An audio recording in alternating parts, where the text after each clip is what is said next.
Hello दोस्तों, oil India के बारे में बात करेंगे। रिजल्ट्स और डिविडेंड दोनों आ रहे हैं, उसके बारे में डिटेल में बात करेंगे। दोस्तों नवंबर 10 को रिजल्ट्स आएंगे क्वार्टर 2 के, और साथ साथ डिविडेंड का भी अनाउंसमेंट होने वाला है। अगर आप पिछले फाइनेंशियल ईयर में देखेंगे 14.25 का उन्होंने डिविडेंड दिया हुआ था। अभी आप शेयर प्राइस देखेंगे 195 के आसपास है। मैं अगर 200 के आसपास भी पकड़ लूं तो ये 7% से ऊपर के डिविडेंड यील्ड है, और मुझे लगता है इस साल डिविडेंड और भी ज्यादा हो सकता है।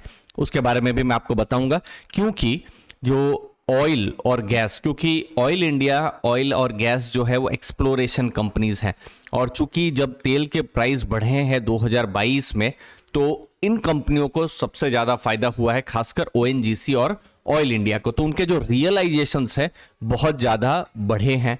फिर फ्यूचर में अगर आप देखेंगे, मतलब 2025 और उसके बाद अगर आप ग्रोथ प्लान देख रहे हैं, तो जो नुमालीगढ़ रिफाइनरी है, जी हाँ वही रिफाइनरी जिसको भारत पेट्रोलियम ने बेचा था, तो वो रिफाइनरी का एक्सपांशन के भी प्लान है। अब देखिए क्वार्टर 1 मतलब अप्रैल से जून एक स्ट्रॉन्ग नतीजे आए थे। आप देख सकते हैं सेल्स जो था 5,967 करोड़ का था, और वही क्वार्टर 1 मतलब अप्रैल से जून 2021 में 3,000 करोड़ का था। तो आप देख सकते हैं कि सेल्स बढ़ा। और अगर आप प्रॉफिट्स देखेंगे तो देखिए 1555 करोड़ का प्रॉफिट्स था, और 507 करोड़ का प्रॉफिट उससे पहले के साल में था। मतलब 200% प्रॉफिट्स बढ़े थे, और यही एक्सपेक्टेशन है कि प्रॉफिट्स जो है क्वार्टर 2 में भी बढ़ेंगे। लेकिन कहां पर प्रॉब्लम आएगी वो भी मैं आपको बताऊंगा। अब देखिए, जब प्रॉफिट बढ़े थे तो उसका कारण था कि जो ऑयल के जो रियलाइजेशंस हैं वो भी बढ़े थे। वो तो है $112, क्योंकि देखिए ये जो यूक्रेन की जो लड़ाई के बाद अचानक से, और ये किसी ने एंटिसिपेट भी नहीं किया था, अचानक से खासकर मार्च से जो तेल के जो प्राइसेस हैं वो बढ़ना शुरू हो गए। और वो बढ़ना शुरू हो गए तो जो ऑयल कंपनियां, जो एक्सप्लोरेशन कंपनी है, खासकर ओएनजीसी, ऑयल इंडिया और जो दुनिया की भी जो दूसरी कंपनियां, उनको एक फायदा मिल गया। और वो फायदा मिला तो उनके जो क्वार्टर 1 के जो रिजल्ट्स थे उनके बहुत अच्छे आ गए। लेकिन सबको पता चला, गवर्नमेंट को भी पता चला, तो गवर्नमेंट ने क्या किया, जब देखा कि एक्स्ट्रा ऑर्डिनरी प्रॉफिट्स आ रहे हैं, तो दुनिया की कुछ गवर्नमेंट्स ने लगा दिया विंडफॉल टैक्स। और जुलाई 1 से भारत की गवर्नमेंट ने भी लगा दिया विंडफॉल टैक्स। मतलब गवर्नमेंट ने कहा कि आप $112 पर बैरल कमा रहे हैं, जो कि एक्स्ट्रा ऑर्डिनरी प्रॉफिट है। तो इतना प्रॉफिट जो है, चूंकि तेल के प्राइसेस बढ़े हैं, वो उतना सही नहीं है। तो गवर्नमेंट ने थोड़ा सा यहां पर जो प्रॉफिट्स हैं, नेट रियलाइजेशन 70 से 75, अभी ये जो है रिजल्ट्स आएंगे तो एग्जैक्ट नंबर हमको पता चलेगा।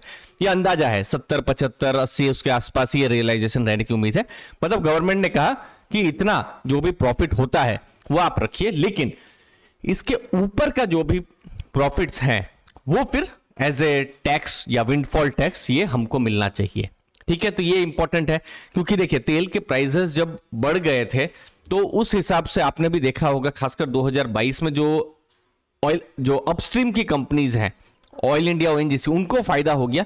लेकिन जो डाउनस्ट्रीम की कंपनीज हैं, खासकर इंडियन ऑयल, बीपीसीएल, किसी ने सोचा भी नहीं था 6 महीना पहले कि ये लोग लॉस बुक करेंगे, लेकिन इंडियन ऑयल, बीपीसीएल सब लॉस बुक कर रहे थे। तो गवर्नमेंट ने ये विंडफॉल टैक्स लगाया है। अब इसका जो इंपैक्ट है हमको Q2 का जो रिजल्ट्स होगा तब पता चलेगा। लेकिन फिर भी मुझे लगता है प्रॉफिट्स यहां पर फिर भी ज्यादा हो सकते हैं। नेगेटिव इंपैक्ट होगा, लेकिन प्रॉफिट्स भी यहां पर ज्यादा हो सकते हैं। अब यहां इंपॉर्टेंट है ये डेटा, जो 7 साल का डेटा है, ये मैं आईसीआईसीआई का डेटा लाया हूं।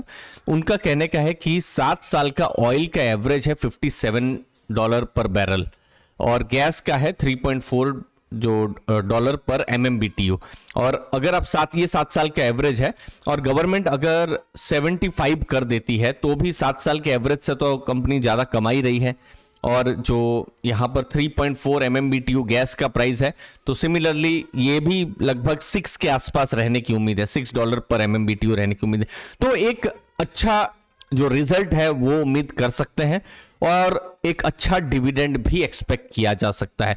देखिए अगर आज वो विंडफॉल टैक्स नहीं लगा होता तो मेरे ख्याल से स्टॉक 195, ऑयल इंडिया या ओएनजीसी 130-135 भी शायद नहीं होता, शायद और ऊंचे लेवल पर हमको देखने को मिलता। तो वो रेगुलेटरी इंटरवेंशन के कारण हमको स्टॉक प्राइस में भी थोड़ी सी वोलेटिलिटी पिछले 2-3 महीनों में देखने को मिली है। लेकिन मुझे लगता है रिजल्ट्स जब आएंगे उसके बाद से एक बहुत बड़ी क्लैरिटी आएगी, वो है कि विंडफॉल टैक्स का क्या इंपैक्ट हुआ है ऑयल इंडिया में, और फिर जब भी ओएनजीसी के रिजल्ट आएंगे उसमें, तो वो चीज हमको पता चलेगी। तो एक अच्छा डिविडेंड एक्सपेक्ट कर सकते हैं। और अगर विंडफॉल टैक्स का बहुत नेगेटिव अगर इंपैक्ट हुआ होगा तो शायद डिविडेंड थोड़ा सबड्यूड या फिर उम्मीद से थोड़ा सा कम भी आ सकता है। आपका क्या एक्सपेक्टेशन रहेगा ऑयल इंडिया पर? मैं तो अच्छा खासा डिविडेंड एक्सपेक्ट कर रहा हूं। आप क्या कर रहे हैं डिविडेंड, जरूर बताइए कमेंट सेक्शन में। और दूसरी एक और चीज है जो इन्वेस्टर्स लोग को ध्यान में रखनी है, अगर आप गैस स्टॉक्स को फॉलो करते हैं, इंद्रप्रस्थ गैस है, महानगर गैस है, सिमिलरली जो कंपनियां गैस बनाती है ऑयल इंडिया ओएनजीसी, तो यहां पर मिस्टर किरीट पारेख, उनकी एक बहुत बड़ी रिपोर्ट है, वो गवर्नमेंट को नवंबर के महीने में ही सबमिट होने जा रही है, जहां पर नया गैस का प्राइसिंग फॉर्मूला होगा। तो उससे शायद उम्मीद है ऑयल इंडिया ओएनजीसी को बेनिफिट ना मिले, लेकिन आईजीएल एमजीएल को मिले। क्योंकि अभी क्या हो रहा है कि गैस के प्राइसेस, जो एपीएम के गैस के प्राइसेस एक फॉर्मूला के तहत थोड़े से ज़्यादा बढ़े हैं। आपने भी देखा होगा अक्टूबर में फिर से गैस के प्राइसेस बढ़े हैं, तो वो एक प्राइसिंग नया फॉर्मूला आने वाला है। तो ये एक वॉच लिस्ट जैसी इवेंट है नवंबर के महीने में। इसका रिजल्ट के साथ लेना देना नहीं है, लेकिन ये मैं आपको एडवांस में इन्फॉर्म करके रख रहा हूं दोस्तों। मुझे उम्मीद है छोटा सा वीडियो में आपको वैल्यू मिली होगी। हमने प्रीव्यू किया ऑयल इंडिया का, जहां पर अच्छा रिजल्ट का उम्मीद है, डिविडेंड का भी उम्मीद है। बस यही एक्सपेक्टेशन है कि विंडफॉल टैक्स का बहुत ज़्यादा नेगेटिव इंपैक्ट ना पड़े। धन्यवाद आपके समय के लिए। Thank you.